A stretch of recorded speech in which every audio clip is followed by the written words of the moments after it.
All right, so you're going to need two tools. One is Lightworks for video editing. The other is iframe converter. This is a little tool for helping with video conversion. So we are going to, here we go, sorry. All right, so we have Lightworks, iframe, and then we have videos. So I click download here on someone's video. It's in my downloads folder. As you can see, video 12. We're going to open up Lightworks. Now this is what our project looks like. This is the preview window for a video. This is the actual video after we've composed it all. This is the timeline down here. You have video, you have audio tracks. So let's go ahead and open up a new project. Create new project. Test sample. Yeah. Frame rate. Let's see. I think 25 is what I used. All right, so now you have a project empty. You need to go to local files to find the files that you want. You can see here there's a video/iframe outputs. You're going to use that quite a bit. You're also going to just check in your downloads folder, however, to see if you can just import the video directly. So there's a lot of weird stuff about formats and everything and frame rates of the videos, and that's why it's hard. Now you can see this is full color, okay? So this is that video 12. That means it's good, we can import it. If you go farther, you'll find some videos are gray. You see that? They're gray. So those you can't import. Unable to import, check frame rate and audio sample rate. So that means you'll have to open it up in iframe converter and convert it to a sample rate that it does work. So let's imagine this was gray and you couldn't do it. If it was, then let me just make sure. Let's see.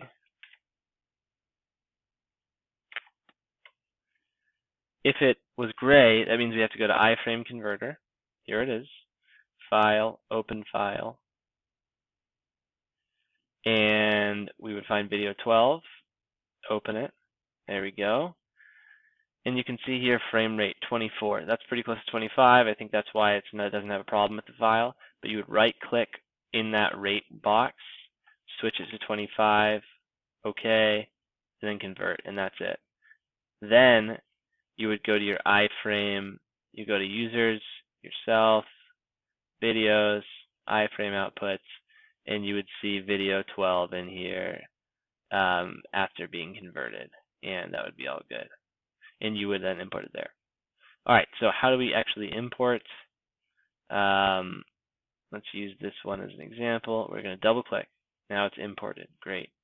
So this is your local files. You want to go to project contents now that it's imported, and you can see this is a clip now. It's upside down.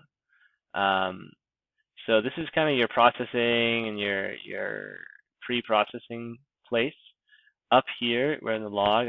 That's where you do this pre-processing. To actually put clips into the timeline, we go to edit. And you have project contents, once again, clips. We're going to drag it down here.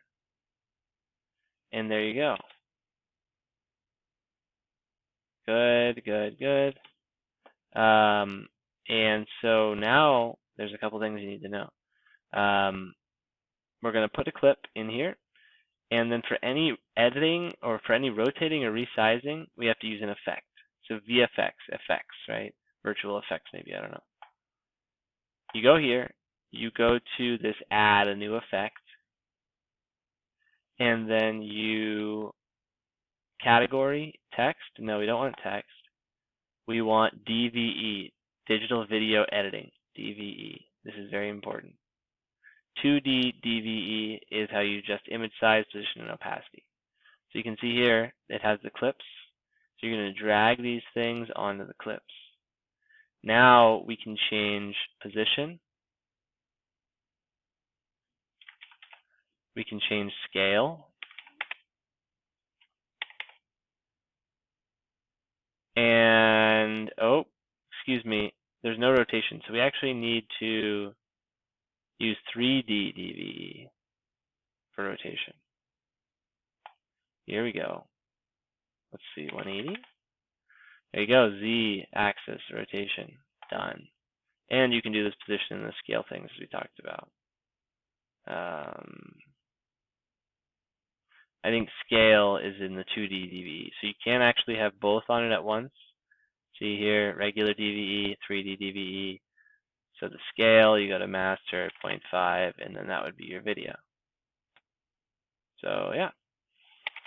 So now we have a clip, we go back to edit. We have a clip in, it's the right way up. The audio clip came in with it. That usually should be the case. You can drag it around. Now, if you right click these, you get some settings. This is how you delete. Great. And then if you want them to hug together, this auto track sync has to be on. So that means that it'll all come together as one. So you can throw all your clips in, put them at back to back, and then that's that. So just as one more example, we're going to add another clip. See if we can.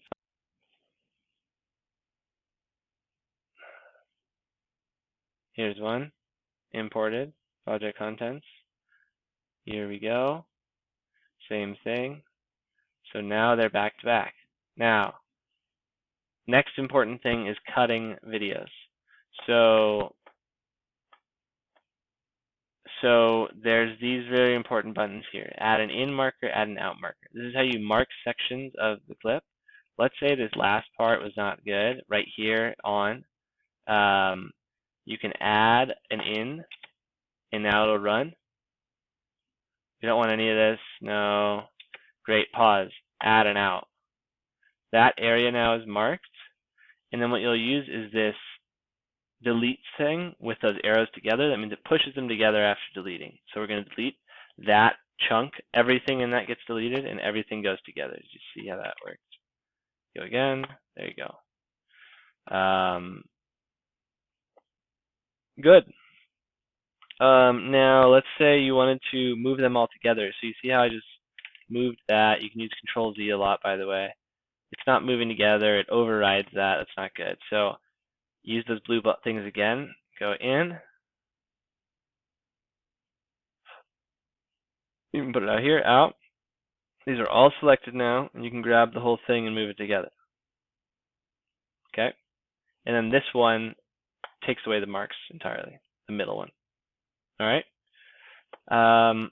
One other important thing is zooming in and out of the timeline. This is actually going to be quite helpful for you, so that we can look very precisely at what we're trying to do here.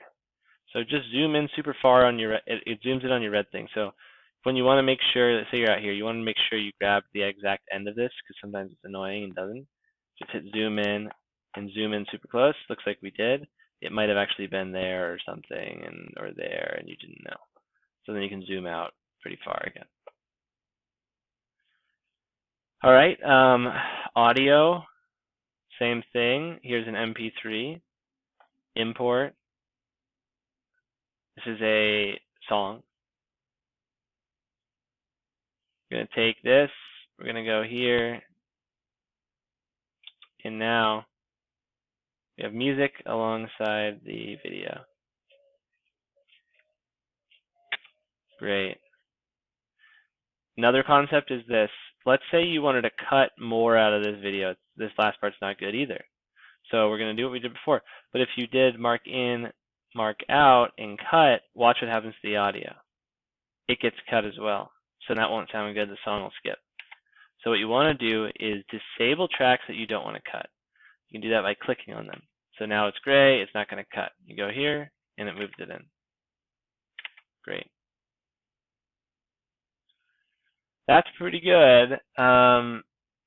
a tip that I found late in the game is that you can use the A and the S keys on your keyboard to skip to the next break in clips. So if I press S, it goes right there to the next break. Press it again, goes to the next one.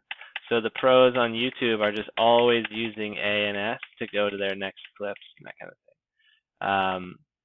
So try that out. It's going to be very useful when you want to go to the end of a clip to maybe add an out mark, and then you go, you add one here and that kind of thing. What else?